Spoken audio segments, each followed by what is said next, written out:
Again next numerical मध्ये numerical number 21 बघायचं आहे, पेज नंबर 25 वर. सो 21 पण एक इम्पॉर्टंट न्यूमरिकल आहे. याच्यामध्ये काय गिवन आहे, a flywheel used to prepare earthen pots is set into rotation at 100 rpm. So आपल्याला जेव्हा एक फ्लाय व्हील दिलेलं असेल, फ्लाय व्हीलचं मिनिंग आहे डिस्क. सो आपल्याला एक डिस्क दिली आहे, त्याच्या ऍक्सिसच्या अराउंड रोटेट होणार आहे. सो आपल्याला जेव्हा earthen pots क्रिएट करायचे असतील, एक नॉर्मल रोटेट होणारी डिस्क असेल आणि त्या डिस्कवर आपण डिफरंट ऑब्जेक्ट प्लेस करतो आणि त्याला शेप देत असतो. सो आपल्याला याचा एक रोटेशनचा स्पीड गिवन आहे. That rotation speed is 100 rpm. So 100 rpm means आपल्याला गिवन आहे n साठीची value, n is 100 rpm. So आपल्याला माहिती आहे rpm जेव्हा गिवन असेल, रोटेशन पर मिनिट जेव्हा गिवन असेल, तेव्हा आपल्याला ते SI सिस्टीम मध्ये कन्वर्ट करायचं असतं. रोटेशन पर सेकंड मध्ये आपण ते कन्वर्ट करतो. सो रोटेशन पर सेकंड मध्ये जेव्हा कन्वर्ट होईल, then it is 100/60 rps or which is हे जर 0 आपण घेतले 2 च्या फॅक्टर मध्ये, सो rps 5/3 rps मध्ये आपल्याला आन्सर मिळते. फर्स्ट रोटेशनची स्पीड आपण घेतली. देन नेक्स्ट काय दिलं, it is in the form of disc. Obviously flywheel आहे, डिस्कच्या फॉर्म मध्ये असेल. and mass 10 kg and radius 0.4 meter. so mass given है, so आपल्याला डिस्क साठीचा mass 10 kg given है and radius पण given है, radius is 0.4 meter. so या पॅटर्न मध्ये आपल्याला क्वांटिटीज दिलेल्या आहेत. प्रत्येक पार्ट मध्ये आपण कशा क्वांटिटीज कॅल्क्युलेट करतो ते बघायचं. स्टेप बाय स्टेप आपण फर्स्ट सेंटेन्स रीड केल्यानंतर कन्वर्जन करून घेतोय, नेक्स्ट सेंटेन्स रीड करतोय, डिफरंट क्वांटिटीज मेन्शन केलेल्या असतील गिवन क्वांटिटी मध्ये असेल. Then next काय given आहे, a lump of clay to be taken equivalent to a particle of mass 1.6 kg falls on it and adheres to it at a certain distance x from the center. Calculate x if the wheel now rotates at 80 rpm. So आपल्याला काय दिलेलं आहे हे बघायचं आहे. Easily सगळं read करायचं आहे. आपल्याला क्वांटिटी दिली आहे की एक लंप ऑफ क्ले, डिस्क जेव्हा रोटेट होते, लंप ऑफ क्ले त्याच्यावर आपण प्लेस केलेला आहे. सो जी रोटेट होणारी डिस्क आहे त्याच्यावर आपण एक पार्टिकल प्लेस केलाय. पार्टिकल कन्सिडर करायचा आहे. एक मास आपण प्लेस केलाय, क्ले घेतला आणि त्या रोटेटिंग डिस्क वर आपण पुट केलेलं आहे. आणि त्याच्यानंतर आपल्याला काय दिसतंय, जी रोटेशनची स्पीड आहे ती रोटेशनची स्पीड आता 100 rpm जी होती ती डिक्रीज झाली आणि नंतर 80 rpm मध्ये कन्वर्ट झाली. Now the new speed means rotation साठी स्पीड न्यू असेल 80 rpm. सो 20 rpm ने डिक्रीज झालेला आहे. पुन्हा rpm दिलेला आहे. सो आपल्याला 80/60 हा फॅक्टर घ्यायचा आहे. 0 कॅन्सल, rps मध्ये कन्वर्जन आहे एंड देन rps मध्ये 4/3 rps मध्ये आपल्याला न्यू स्पीड मिळेल. सो या पॅटर्न मध्ये आपण ते कन्वर्ट करून घेतलेलं आहे. नेक्स्ट आपल्याला काय बघायचं आहे, आपल्याला एक मास पण दिलेला आहे जे आपण प्लेस करतोय डिस्कवर, त्याचं मास गिवन आहे and that mass is 1.6 kg. So इथलं जे एक्स्ट्रा मास आहे ते 1.6 kg मास दिलेलं आहे. देन आपल्याला फाइंड काय करायचं आहे ते बघायचं आहे. आपल्याला फाइंड काय करायचं आहे, कॅल्क्युलेट x. आता आपण 1.6 kg चा जो एक पार्टिकल घेतलेला होता तो आपण प्लेस केलेला आहे at distance x from the centre. जो रोटेशन वाला पार्ट आहे तिथून एक डिस्टन्स घेतलेला आहे. क्ले आपण प्लेस केलेला आहे x डिस्टन्सवर. सो x डिस्टन्स हे ऍक्सिस ऑफ रोटेशन टू जिथे आपण प्लेस केलेला लंब त्या पोझिशन पर्यंतचे डिस्टन्स आहे x आणि आपल्याला हा x फाइंड करायचा आहे. याच्यामध्ये एक इम्पॉर्टंट पार्ट लक्षात ठेवायचा, जेव्हा आपल्याला इनिशियली असं होतं आणि नंतर फायनली असं झालेलं आहे, अशा ज्या दोन डिफरंट केसेस येतात, डिफरंट केसेस और मिनिमम 2 केसेस जेव्हा आपल्याला दिसतात तिथे न्यूमरिकल मध्ये, तेव्हा 2 केसेस असतील तर आपल्याला डोळे बंद करून यूज करायचं आहे law of conservation of angular momentum. Last part जो सगळ्यात बघितलेला होता त्याच्यामध्ये आपल्याला law of conservation of angular momentum साठीचा पार्ट दिसेल आणि तो अँग्युलर मोमेंटमचा पार्ट स्लाइटली आपण इथे बघायचा आहे. Initial and final angular momentum is constant और I into omega is constant. He quantity आपल्याला लॉ ऑफ कन्झर्वेशन मध्ये दिसते. इनिशियली असं होतं म्हणजे इनिशियली मोमेंट ऑफ इनर्शिया एवढा होता, इनिशियल अँग्युलर वेलोसिटी एवढी होती which is equal to I to final moment of inertia and then angular velocity, final angular velocity. So I1 omega 1 is equal to I2 omega 2 ही quantity आपल्याला दिसेल law of conservation of angular momentum मध्ये. So हे आपल्याला use करायचं आहे. So omega ने आपल्याला n गिवन आहे. सो हा इनिशियल होता and then this is final n. n आणि ओमेगा याचं रिलेशन पण आपल्याला माहिती आहे. Omega means 2 pi n. Angular velocity is 2 pi n. Actually omega is equal to 2 pi by t. 1 upon t is equal to n. Directly आपण relation use करतो. So omega is equal to 2 pi n. हे basic relation आपल्याला दिसेल. याच्यामध्ये change काय होतंय?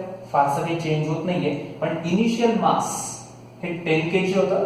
जेव्हा आपण लंप प्लेस करतोय 1.6 kg चा, तेव्हा फायनल मास थोडंसं चेंज होणार आहे. सो मासेस मध्ये थोडासा चेंज झालेला आपल्याला दिसतोय.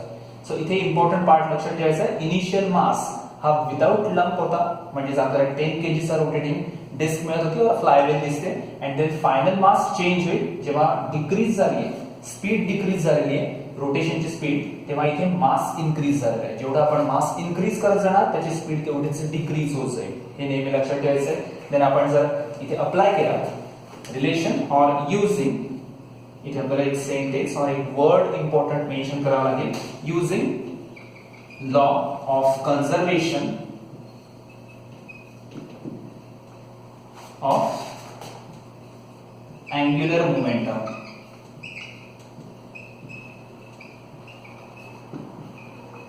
Law of conservation of angular momentum आपण ते यूज करतोय, which is I1 omega 1 is equal to I2 omega 2.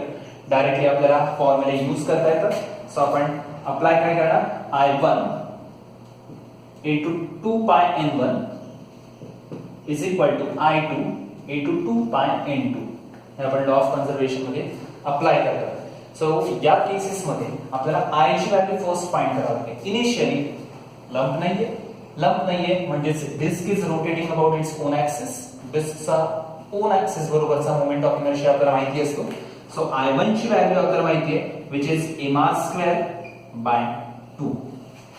He value आपल्याला माहिती आहे. डिस्क ऍक्सिसच्या अराउंड मेन केस आपल्याला लक्षात पाहिजे. mr² by 2 साठीची व्हॅल्यू आपल्याला दिसायला पाहिजे. देन नेक्स्ट मध्ये काय झालं? Moment of inertia. Second quantity साठीचा मोमेंट ऑफ इनर्शिया ही क्वांटिटी आपल्याला दिसते, जिथे डिस्क तर स्टिल रोटेटिंग आहे. सो डिस्क रोटेटिंग असेल तेव्हा mr² by 2 हा फॅक्टर त्याच्यामध्ये आहेच. पण त्यात ऍड काय झालेलं आहे? हा जो मास होता त्या मास मध्ये हा स्मॉल m ऍड झाला. पण तो किती डिस्टन्स वर ऍड झाला? मोमेंट ऑफ इनर्शिया जेव्हा एखाद्या पार्टिकल साठी अप्लाय करतोय, पुन्हा एक इम्पॉर्टंट पार्ट लक्षात ठेवायचा आहे. डिस्क साठीचा आपण डायरेक्टली रेडियस घेतलेला आहे, पण जेव्हा एक पार्टिकल आहे आणि त्या पार्टिकल आणि ऍक्सिस ऑफ रोटेशन मध्ये सर्टन डिस्टन्स आहे, पार्टिकलशी काही रिलेशन नाहीये, तेव्हा आपण इथे ऍड करतो which is small m mass of lump into distance square. mk² आपण इथे अप्लाय करतोय. सो mk² जेव्हा आपण अप्लाय करतोय तेव्हा इथला पार्ट miri² चा पार्ट आपण इथे यूज केला. सो मोमेंट ऑफ इनर्शिया हा नेहमी इन्क्रीज झालेला आहे. कसा इन्क्रीज झाला ते बघायचं. इनिशियली रोटेट होणारी व्हील होती, रोटेट झाल्यानंतर आपण त्याच्यावर एक लंप प्लेस केला. सो रोटेटिंग साठीचा फॅक्टर हा तेवढाच आहे, प्लस त्याच्यामध्ये मोमेंट ऑफ इनर्शिया लंपचा ऍड झाला miri². एकच पार्टिकल आहे, सो m स्मॉल m घेतला. किती डिस्टन्स वर रोटेट होतोय? x डिस्टन्स वर रोटेट होतोय. So small m into x² ही क्वांटिटी आपल्याला त्याच्यामध्ये ऍड करायची असेल. सो आपल्याला मोमेंट ऑफ इनर्शिया साठीची व्हॅल्यू दिसेल. Then next basic formula apply करायचा आहे. सो जेव्हा आपण बेसिक फॉर्म्युला अप्लाय करतोय तर आपल्याला इक्वेशन लॉ ऑफ कन्झर्वेशन मध्ये दिसत असेल. I1 च्या जागेवर आपण प्लेस करायचं आहे. I1 is mr² by 2 into 2 pi n1 initial. Then next second moment of inertia is mr² by 2 plus mx², a moment of inertia, and then 2 pi n2. So एवढ्या values मध्ये काय cancel होतं? Initial part मध्ये आपल्याला दिसेल की masses तर multiply झाले, 2 पाय ची व्हॅल्यू ही मल्टिप्लिकेशन मध्ये, सो ती कॅन्सल आउट झाली असेल. And then next just normal maths ने आपल्याला सॉल्व्ह करायचं आहे. देन आपल्याला काय दिसतंय की इथे आपण 2 पाय ची व्हॅल्यू कॅन्सल आउट केलेली. सो 2 पाय जेव्हा कॅन्सल होईल आपण मासेस डायरेक्टली प्लेस पण करू शकतो. और n1 च्या व्हॅल्यूज आपल्याला ज्या माहिती होत्या, ती n1 ची व्हॅल्यू जी 100 साठीची व्हॅल्यू होती. सो जेव्हा आपण n1 घेतोय, so n1 is 100/60 he value असेल मीन्स आपल्याला 100 च्या जागेवर आपण 5/60 60 मीन्स 3 rps ची व्हॅल्यू होती. n2 साठीची व्हॅल्यू 80 झालेली आहे मीन्स 4/3 rps व्हॅल्यू अवेलेबल आहे. जस्ट व्हॅल्यूज पुट करायचे आहे. सो मास माहिती होतं, मास डिस्कचा मास आहे 10 kg r square. So r means 0.4 square हे डिस्टन्स होतं divided by 2 into n1 is 5/3 which is equal to mr square again 10 r square 0.4 square divided by 2 plus mx square. so m साठीची value small m 1.6 चा लंब आहे आणि आपल्याला x square use करायचा आहे. सो x ची व्हॅल्यू ऍक्च्युअली आपल्याला फाइंड करायची and into n2 ची value which is 4/3. so still इथे 3 ची व्हॅल्यू कॅन्सल आउट करता येईल आपल्याला and then नॉर्मल मॅथ्स ने आपण हे सॉल्व करू शकतो. सो इथे 10 into 0.4 स्क्वेअर इथलं कॅल्क्युलेशन इझिली आपण करता येईल आपल्याला.